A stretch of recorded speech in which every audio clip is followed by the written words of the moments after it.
गुप्त नवरात्रि जो कि 15 जुलाई से शुरू होकर 23 जुलाई तक चलेंगे। इनमें यदि आप इन 7 नियमों का पालन करते हैं तो आपको इसका फल बहुत जल्दी मिलेगा, क्योंकि इन दिनों एक माला जाप का फल भी 100 गुना मिलता है। इसमें साधना करके आप माँ को बड़ी आसानी से प्रसन्न कर सकते हो। इसमें पहला नियम है संकल्प लेना। इसमें आप जो भी जाप या पाठ करना चाहते हैं उसका संकल्प लेना बहुत जरूरी है। इससे आपके अंदर की और बाहर की सभी शक्तियाँ उस संकल्प को पूरा करने में आपकी हेल्प करेंगी। लेकिन एक बात का ध्यान रखें कि संकल्प मिनिमम लें, यानी कि कम से कम लें। जैसे कि आप 10 माला जाप करना चाहते हैं तो 5 माला का संकल्प लें। उसके बाद आप जितना भी ज्यादा करना चाहते हैं कर सकते हैं, पर 5 माला से कम ना करें। दूसरा है बाहरी और आंतरिक शुद्धता। बाहरी शुद्धता के लिए आप स्नान करके साफ वस्त्र धारण करें। इसका मतलब ये बिल्कुल नहीं कि अगर आपको पीरियड आ गया तो आप अशुद्ध हो गए, वो नेचुरल है।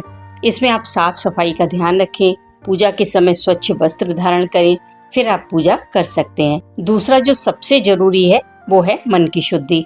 आपके मन में कोई बुरा विचार ना आए, क्रोध ना करें, लालच ना करें, किसी की भी निंदा ना करें और अपने खान पान को शुद्ध रखें। तीसरा है ब्रह्मचर्य।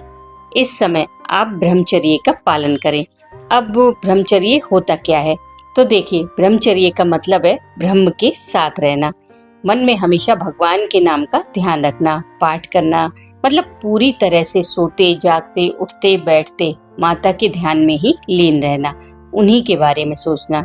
जब हमारा देवी के साथ सायुज्य स्थापित हो जाता है तो बुरे विचार तो वैसे ही नहीं आएंगे और ना ही आपका मन करेगा कोई गलत काम करने का। चौथा है एकांत। ये नियम सबसे इम्पोर्टेंट है, पर इसका पालन करना बहुत मुश्किल है। अगर आप कर सको तो जरूर करना। इसमें आप अलग रहिए, दूसरों से ज्यादा चिपक कर ना रहें, किसी के भी साथ सोने से बचें। अगर हो सके तो एकांत में जमीन पर अलग सोएं और कम बोलें, इससे आपको भगवान का अनुभव जल्दी होगा। 5वां है समय का ध्यान रखें, क्योंकि नवरात्रि के जाप का जो सबसे अच्छा फल मिलता है वो रात्रि के समय मिलता है, यानी कि रात 9 बजे से 12 बजे के बीच। जाप या पाठ करने के बाद आपको तुरंत सो जाना है, कहीं घूमना नहीं है और ना ही किसी से फोन पर बात करनी है। जाप के तुरंत बाद आपको वॉशरूम नहीं जाना है। अगर जाना जरूरी हो तो 5 मिनट आप टहलते हुए भगवान का ध्यान करें, फिर वॉशरूम जाएं, क्योंकि समय से सोना और समय से उठना बहुत जरूरी है। छठा नियम है हवन। जब आपकी साधना पूरी हो जाए तब हवन जरूर करें, ये बहुत जरूरी है। हवन करने से आपकी साधना सफल होती है, आपकी ऊर्जा बलवान होगी, माँ भगवती का आपको आशीर्वाद मिलेगा। हवन की वीडियो आपको डिस्क्रिप्शन में मिल जाएगी। 7वां नियम बहुत जरूरी है, वो है गुप्त रखना।